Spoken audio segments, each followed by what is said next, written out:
Hi friends, तो ये है पार्ट सेकंड। पार्ट वन मैंने ऑलरेडी अपलोड किया है, जहाँ पे मैंने असम फॉरेस्ट रेंजर एग्ज़ाम का क्वेश्चन सॉल्व किया हुआ है। तो अभी है पार्ट टू में हम फिर से क्वेश्चन सॉल्व करते हैं। पहले वीडियो में मैंने 40 क्वेश्चन सॉल्व किया था, जो असम फॉरेस्ट रेंजर का एग्ज़ाम होने वाला है, एपीएससी कंडक्ट करने वाला है, उस एग्ज़ाम से रिलेटेड। तो नेक्स्ट 40 क्वेश्चन हम सॉल्व करते हैं। ये क्वेश्चन है, the concept of scientific forestry in India was introduced by. Scientific forestry in India का कॉन्सेप्ट किसने इंट्रोड्यूस किया था? तो ये है डाइटरिच ब्रैंड्रिस, उन्होंने ये कॉन्सेप्ट का इंट्रोडक्शन किया था। इसके बाद का क्वेश्चन है, forest working plan mainly deal with. Forest का वर्किंग प्लान मेनली किसके साथ डील करता है? Wildlife census.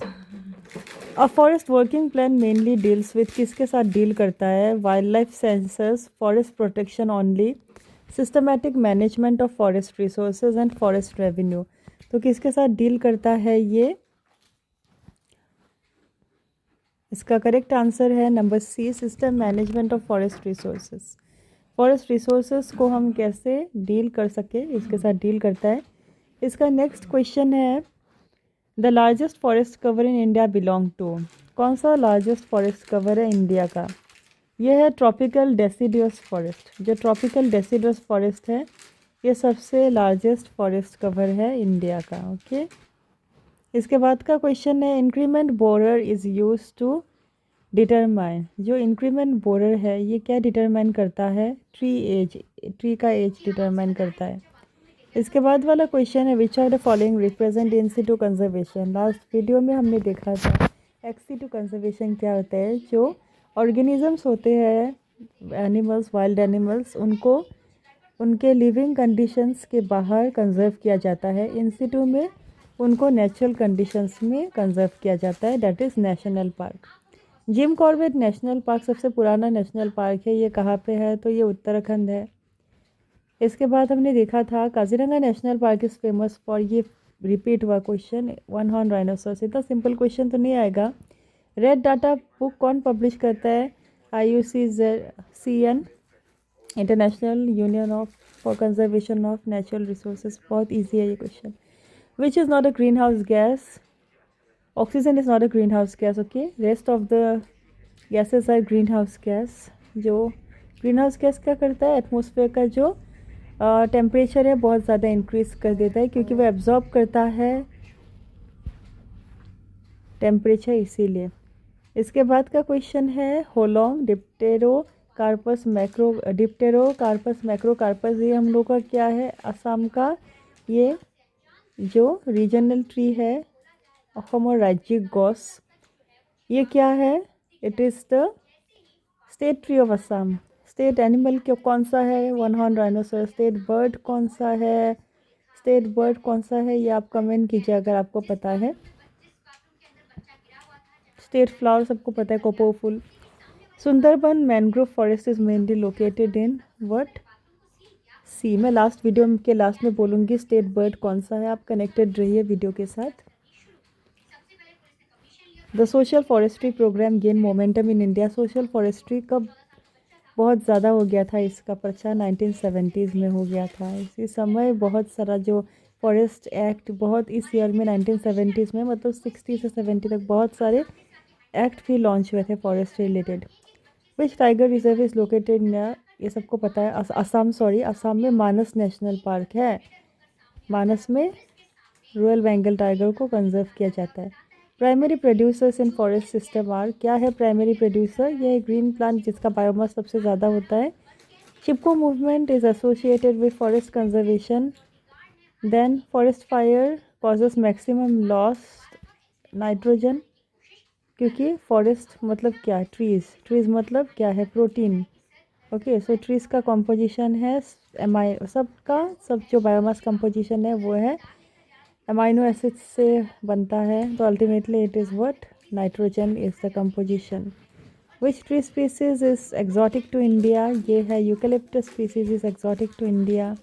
Then Dihing Patkai rain forest is also called as the Amazon of the east. यहाँ पे सबसे ज़्यादा ऑक्सीजन प्रोडक्शन होता है। इतना ज़्यादा ऑक्सीजन प्रोडक्शन होता है, it is comparison it to Amazon forest में पूरे विश्व में सबसे ज़्यादा ऑक्सीजन प्रोडक्शन होता है। तो हमारे ईस्ट का भी अगर ऑक्सीजन प्रोडक्शन हम देखें सबसे ज़्यादा होता है दिहिंग पतकाई नेशनल रेन फॉरेस्ट, या ये एक दिहिंग पतकाई नेशनल पार्क भी है, इसमें रेन फॉरेस्ट है, डिब्रूगढ़ में है, डिब्रू सोइखवा उसके यहाँ पे ही है, डिब्रू सोइखवा भी है, दिहिंग पतकाई भी है। Okay, then maximum protection under wildlife protection act 1972 is given under कौन से शेड्यूल में? फर्स्ट शेड्यूल, इसीलिए सबसे ऊपर रखा हुआ है। Which is not level of biodiversity, देखिए क्लाइमेटिक कोई लेवल नहीं है बायोडाइवर्सिटी का, बाकी सब है।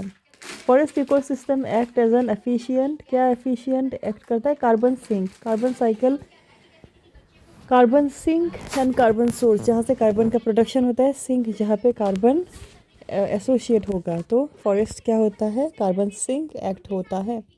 एज पर national forest policy minimum forest cover should भी कितना होना चाहिए? ये लास्ट वीडियो में भी हमने देखा था 33%, बहुत इंपॉर्टेंट डाटा है। Then which is not a protected area, कौन सा प्रोटेक्टेड एरिया नहीं है? रिजर्व फॉरेस्ट एक प्रोटेक्टेड एरिया नहीं है। Okay, then state animal of Assam is one horn rhinoceros, सबको पता है। Overgrazing mainly lead to what? Soil erosion, अगर ओवर ग्रेज करेंगे तो सॉइल का अपर कवर जो होता है सबसे top most fertile top soil, वो क्या हो जाता है? It gets washed off. Great Indian bustard क्या है? क्रिटिकली एंडेंजर्ड है, इसीलिए इसका कंजर्वेशन बहुत इंपॉर्टेंट है। इकोटोन क्या होता है? ट्रांजिशन जोन होता है, मैंने लास्ट वीडियो में भी दिखाया था कि इकोटोन क्या होता है? Transition zone. डीबीएच क्या है? डीबीएच है diameter of breast height. Okay, then forest mensuration deals with measurement of trees, ये सब मेजरमेंट एनालिटिक्स है। Then which Indian act deals with the biodiversity conservation, ये बहुत बहुत ज़्यादा इंपॉर्टेंट है। Biodiversity conservation act, biological diversity act, BDA 2002 में ये लॉन्च हुआ था। Taungya system it combines, taungya system क्या कंबाइन करता है? दो system, agriculture as well as forestry. Then biosphere reserve are designated under, किसके अंदर डेजिग्नेट किया गया? UNESCO. Then Assam only Ramsar site is Deepor Beel, बहुत ही ज़्यादा इंपॉर्टेंट है, only Ramsar site in Assam. Forest canopy refers to, forest canopy क्या होता है? Uppermost layer of the tree, अगर आप कहीं घूमने जा रहे हैं, अब आप देखते हो कि रास्ता एकदम क्लियर है, ऊपर में बहुत सारे ट्रीज़ है, और ट्रीज़ इतने घने और ऊंचे हैं कि आपका ऊपर का सरफेस जहाँ से सनलाइट आता है वो आपको दिखाई नहीं दे रहा है, वो होता है कैनोपी। मतलब फॉरेस्ट के जो ऊपर के ट्रीज़ होते हैं वो एकदम ऐसे एक्ट करते हैं, श्रब्स एंड हर्ब्स के लिए बहुत ज़्यादा इम्पॉर्टेंट है, क्योंकि वो सनलाइट को रेगुलेट करता है। Then which soil is common in Assam? Alluvial soil, Assam का सॉइल एलुवियल सॉइल है, फर्टाइल सॉइल है, Brahmaputra soil. Carbon sequestration mainly occurs through photosynthesis, carbon को ट्रैप करता है, ग्लूकोज सिंथेसिस करता है। Wildlife corridors are important for, ये लास्ट वीडियो में हमने देखा था, gene flow of between the population. Reserve forest are notified under, किसके अंडर होता है? Indian forest act of 1927। इसके बाद है Assam shares international border with, किसके साथ इंटरनेशनल बॉर्डर शेयर करता है? म्यांमार के साथ। अपार्ट फ्रॉम म्यांमार और किसके साथ शेयर करता है, ये भी आप कमेंट कीजिए। Forest succession ultimately leads to, क्या लीड करता है forest succession? Climax community. Pioneer community मतलब इनिशियल कम्युनिटी, और अगर कम्युनिटी इवॉल्व होता जाए फाइनली ऐसा कम्युनिटी आ जाएगा जो स्टेबल है एनवायरनमेंट के साथ, उसी को बोला जाता है क्लाइमेक्स कम्युनिटी, जैसे बहुत बड़े बड़े ट्रीज़। तो वीडियो का लास्ट है, हम क्वेश्चन डिस्कस करते हैं जो हमने छोड़ दिया था, वो है हम लोग का जो स्टेट बर्ड है वो क्या है? State bird of Assam, it is white winged wood duck, जिसको हम बोलते हैं देवहा। तो दोस्तों पार्ट 3 के लिए आप कमेंट कीजिए। Bye bye.